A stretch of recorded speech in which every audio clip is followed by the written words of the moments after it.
Hey guys, welcome back to today's video. Today is Friday, October 24th, 2025, and today we are going to be talking about the state of New Hampshire and a new GOP-led redistricting effort across the country, and in this state that now finds itself to be frozen. The second state in just a few days that you find that the Republican Party is getting less and less support as they go to different state legislatures asking them to do a mid-decade redraw of their maps here. The redistricting effort that the Republicans have been putting forth has been successful in large part in states like Texas and North Carolina and Missouri, but as it comes down to some of these other states, it seems as if many of the Republicans in these states, sometimes who have been here for decades on end, seem a bit apprehensive about deciding to move forward with a new map for the 2026 midterms, even though the president himself might be requesting it. And it really comes at a time where there is more and more bad news on the side of the Republican Party. A brand new poll out of the state of California shows that this state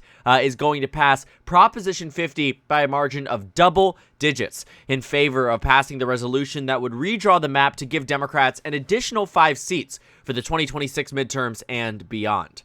And seeing that too alongside the recent news that came out just yesterday around the state of Virginia, that the Democrats in the state will call a special session to vote on new maps to benefit the Democratic Party, potentially ahead of the 2026 midterm elections as well, the numbers here are starting to look a bit more tricky for the Republican Party as they run out of states to try to combat the Democratic response to the GOP-led mid-decade redraw efforts that began in the state of Texas.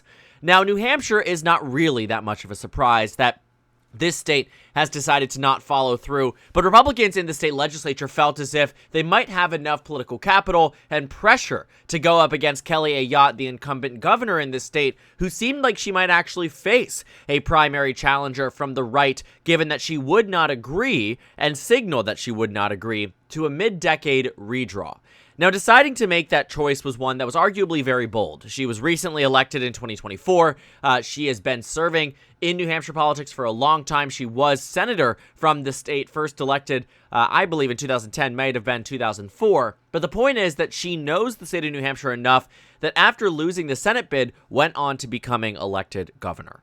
But Republicans were discontent. They said, we want a new map here. And so the Republicans in control of the state legislature put forth a bill here, even against the wishes of the governor. But now, that same Republican who put forth the bill has decided to withdraw his decision, withdraw his bill, because he knows that they lack the votes. They simply won't get there in the state.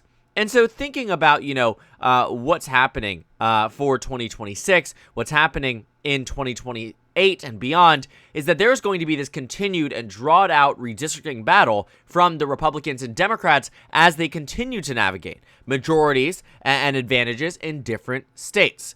And here's the thing. In New Hampshire, Republicans would have the authority to do so, even though Kamala Harris won the state, because Republicans in the state legislature pretty much dominate New Hampshire politics. It isn't just that they control the governorship. If we actually take a look at the races across the state from 2024, I think this would be a great example. New Hampshire, we go ahead and head over to it. Yes, Kamala Harris won the presidential election there, but in the governor's race, Kelly Ayotte won by close to 9 points. And although Democrats hold both of the congressional seats here, they won. Maggie Goodlander won by 6, Chris Pappas won by 8. He's now running for Senate in 2026. When it comes down to the state legislature, Republicans have a majority of in the state house of 222 to 178, a massive, massive advantage. And in the state Senate, Republicans outnumber Democrats 2 to 1. It's a majority of 16 to 8. So the numbers are there, but they have a governor who is unwilling to sign off on it, and this governor is also up for re-election in 2026. Unlike many states, New Hampshire re-elects their governors every 2 years. So a primary challenge could come earlier than you think, and if successful, and then eventually winning the general election, the Republicans would, in fact, have the ability to redraw the maps. But what they know is that given this state has voted blue in 2024, 2020, 2016, 2012, 2008, and 2004, this state has not gone for Republicans on the national level in a tremendously long time, and even the governor right now lost her Senate bid in 2016 against a Democrat in the closest Senate race of the cycle. The point is that she knows better than to try to go through partisan efforts to redraw the state's maps here, which already gives Democrats 2 seats, but gives Republicans the opportunity in a red wave, per se, to get an additional seat in the state of New Hampshire. But as the Republicans see that their initiatives, not only in Indiana, but also New Hampshire, as we've been talking about, are frozen, it really calls into question who will benefit the most from the mid-decade redraws, who will benefit the most from this initiative that Donald Trump and the Republican Party championed and pioneered as they made that decision, a conscious one across the country, to go forth with an effort that had never been done before by a sitting president. There has never been a time where a sitting U.S. president has said in the middle of the decade, asking states to redraw the maps. I mean, even Ronald Reagan, who came into a 1984 presidential election victory. This was the map in 1984. It was read all across the country, every single state except for Minnesota, which went to Walter Mondale by 0.18%. Every single state went to the Republican Party, in some cases by massive, massive amounts. 75% of this nation voted over 15 points to the right. In the House race in the same exact year, it was the Republicans who lost the majority. The Democrats had 253 seats. And even then, in 1986, despite the mandate of heaven that Ronald Reagan had after that last election, did not ask for new maps, did not ask for redraws. What he ended up with was just dealing with the circumstances of the election, as every president has, and tried to make that case that, his policies should be rewarded and reelected in future races. Obviously, he could himself not run for reelection, but 4 years later, it would end up being a race that the Republicans won when George H.W. Bush won across the state by a margin here across the country with 426 electoral votes. They don't make electoral maps like this anymore because they are never this lopsided, because we are so partisan as a nation. We get back to maps like these. But again, it also speaks to why. Kelly Ayotte, who has prided herself on being bipartisan, someone who's not part of this, traditional DC establishment, willing to be cutthroat in every which way, that is the reason New Hampshire has not moved forward. And that is the reason that Indiana likely won't either. Because there was a moral consciousness of these Republicans who acknowledge it is their party that started this battle. It is the Democrats who are responding, and Republicans who already are up on the net in terms of congressional boundaries will continue to be up on the net after this. In fact, by more. And so adding fuel to the fire on their end does not seem to be beneficial enough that it makes them compelled to change their decision as to whether or not, for Kelly Ayotte, for instance, whether or not she would sign the bill, and for these Indiana Republicans, whether or not they would vote for the bill. And so now the Democrats, too, it isn't just Virginia, right? California and Virginia are deciding to respond to what we've seen in North Carolina, Missouri, and also Texas here. But the national Democrats are also now going to Maryland and saying, this is my home state. I love my home state. It has 7 Democrats in Washington, D.C., just 1 Republican. They want this one district out. They want Governor Wes Moore and the Democrats in the supermajority in this legislature to say, you need new boundaries here, because this one district can be diluted enough that it gives Democrats the opportunity to hold additional seats across the state. Because if Missouri gives 1 additional seat to the GOP, and Maryland gives 1 additional seat to the Democrats, and, the state of North Carolina gives 1 additional seat to the Republicans, and Texas gives 5 to the GOP, and California gives 5 to the Democrats, and Virginia can respond, you can go tit for tat and find that by the end of this whole war and debacle, neither party really benefits.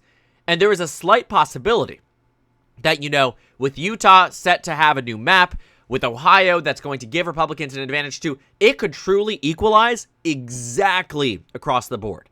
But right now, let's say Maryland doesn't act, let's say Virginia fails to pass the bill, and let's say, Republicans get through in states like Indiana, it will be moments like these where we see the halting of the bills that might be the saving grace for Democrats. Because if Democrats do not land a successful rebuttal, let's say Prop 50 fails, and Democrats are now all of a sudden, instead of being toe-to-toe, a lot relies on that because Democrats are going about it through a very legal way, in a way that Republicans, do have the legal provisions to do it, but are arguably going about it in an unethical way, not asking their voters what they want in the state. In Virginia, as Democrats raise this to a vote, voters would have to approve it. In California, voters have to approve it, right? And so when you see this is the dynamic here, it is the red states that are going about it just by steamrolling the state legislature, and that's what Indiana and New Hampshire are saying, no, they aren't willing to do this because they know it is at its core not the right way to do it. Even though Republicans have decided to do it across the country and Democrats are being forced to respond, Republicans in many of these states just simply are holding out. And holding out for good reason, too. And when you look at states like Kansas, too, this is another one where we saw that Sharice Davids, who, if she ran for governor, I think would be governor of the state of Kansas. But because Republicans have a governing supermajority in the state, they can overcome any veto that comes from the governor's mansion. But some of these Republicans come from swing districts. Some of these Republicans come from advantages in the state that, based off where we are, based off the laws in place in the state, and the dynamics of their districts may not be super inclined to side with the national GOP and drawing out this additional seat here. We are seeing it happen, whether it is a question of political expediency. And also, too, I do think for New Hampshire, if we saw Kelly Ayotte sign this bill, she would lose re-election next year. And so it isn't just simply a moral thing. I think in Indiana more so there because, these Republicans, in fact, many of the holdouts here supposedly are retiring in 26 and 28, so they aren't really as worried about, pressure from the admin, pressure from Trump and J.D. Vance. I almost said Mike Pence. Wow. Flashback to videos I was making in 2018. But, looking at New Hampshire, if Kelly Ayotte was to sign this bill, I can guarantee you her popularity would tank. Democrats would make this all about getting their maps back, getting a fair map back. It would truly ruin the brand that she has garnered for herself that is a bipartisan, that is experienced, that is measured. And right now she's upholding it. And I do think that come 2026, we do this in the beginning of every month, we do governor election predictions. New Hampshire has maintained itself as a red state in 2026, even though Democrats are certainly the favorites in the midterms. Not as much in New Hampshire because voters like this style of governance.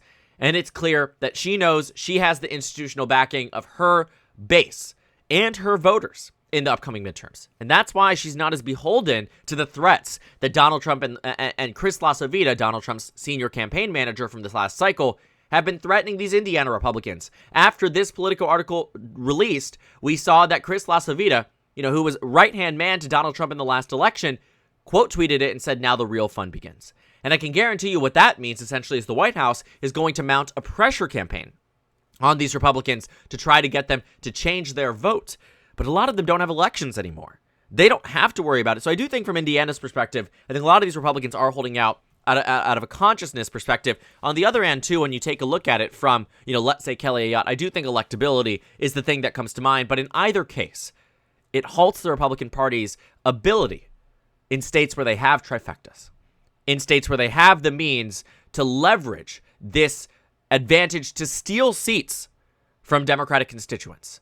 Because they're afraid of what 2026 will look like, because if they had their way, they could, in fact, rig the 26 midterms.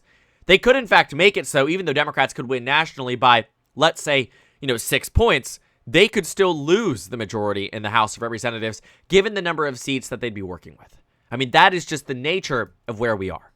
And so understanding that, there is some level of icing and pause and slowing of the role that the administration has been on in terms of getting maps to be overturned and redrawn goes to show, one, there is absolutely a resistance here, even from the right, on trying to completely upend the democratic institutions that matter most to the voters that they know are already souring on them ahead of 2026. Can you imagine how this plays to the voters that might have felt, enticed to vote for Trump in 24, but completely reject what they're seeing in terms of mass deportations, completely reject what they're seeing in terms of tariffs and tariff policy, completely reject whatever it is from this administration when it comes down to the 26 midterms? A lot of voters are going to be angry. A lot of voters are going to turn out because they are angry. And Republicans continue to add fuel to the fire. And they shouldn't, obviously.